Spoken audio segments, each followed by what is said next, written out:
cassava cake ng Don Benito's. Filipino delicacy. Gano'n ka Filipino yan.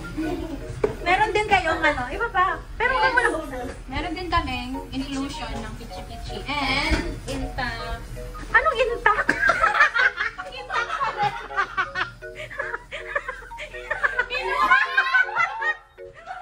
Tingnan nyo yung spelling. Intact. Sabagay kasi nakaganyan eh. Intact. Okay.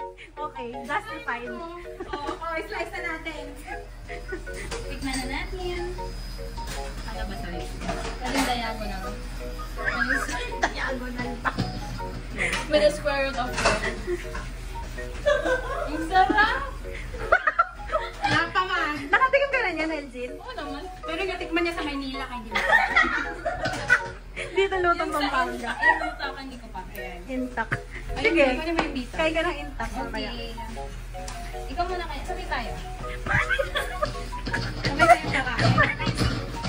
Papalik-pati lang. Well, sige. Basta na. Eh, ano ba yun?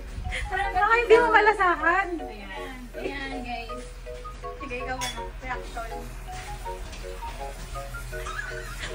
Napawalling ka. Alin, mag-walling ka. 10/10. Cassava cake with cheese toppings. Perfect bite. Wow. Sarap. Sarap. Iba talaga yung Don Benito's. Don Benito's, baka na. Sarap.